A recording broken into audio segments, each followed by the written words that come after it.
Halo Bapak Ibu Saudara-saudara yang terkasih. Kita ketemu lagi di acara ngopi GKI Maulana Yusuf.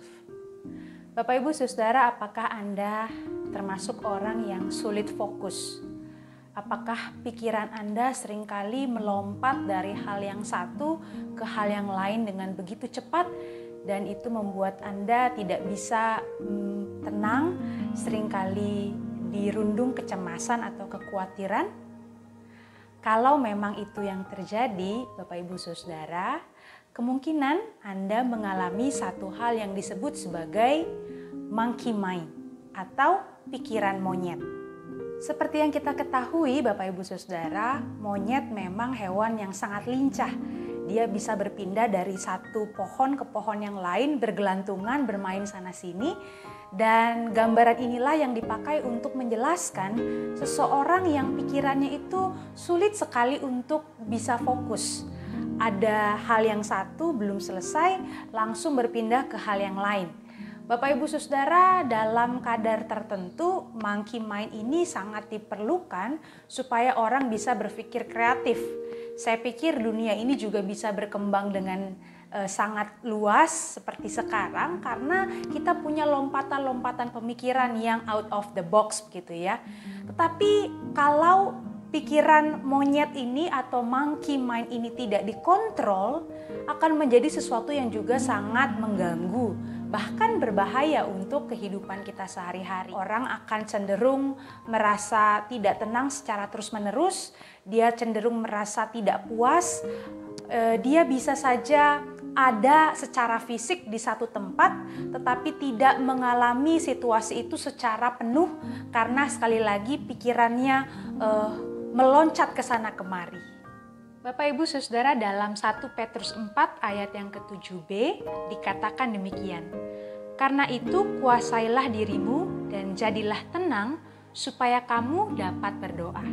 Saya ulangi Bapak Ibu Saudara. Karena itu kuasailah dirimu dan jadilah tenang supaya kamu dapat berdoa.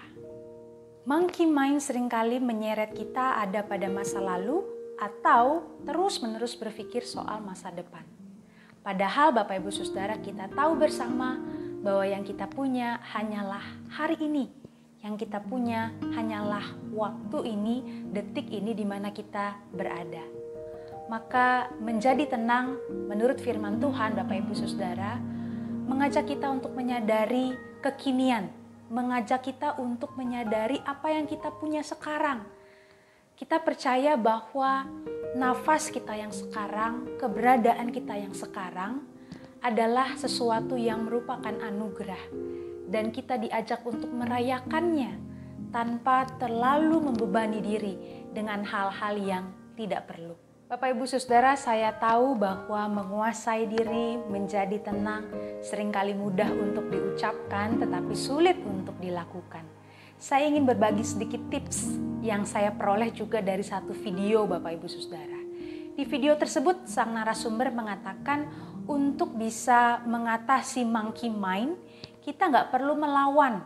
Karena biasanya semakin kita lawan, semakin pikiran itu justru akan menyergap kita. Yang perlu dilakukan adalah memberi pekerjaan pada si monyet pikiran yang sedang meloncat-loncat ini. Pekerjaan yang dimaksud untuk diberikan kepada si monyet pikiran ini adalah menyadari nafas. Bapak Ibu Saudara, ini mungkin terdengar klise. Tetapi memang dalam banyak hal seringkali kita diajak untuk lebih tenang dengan cara mengatur nafas dan menyadari setiap helaan. Bukan hanya saat kita sedang berdoa menjadi hening, tapi juga saat kita melakukan aktivitas kita sehari-hari.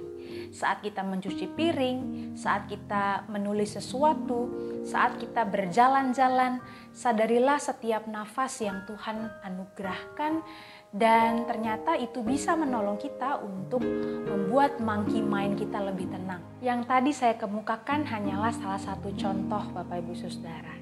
Kenalilah pikiran-pikiran Anda dan carilah juga cara yang paling efektif untuk bisa membuat Anda lebih tenang, mengontrol pikiran-pikiran yang seringkali loncat ke sana kemari itu.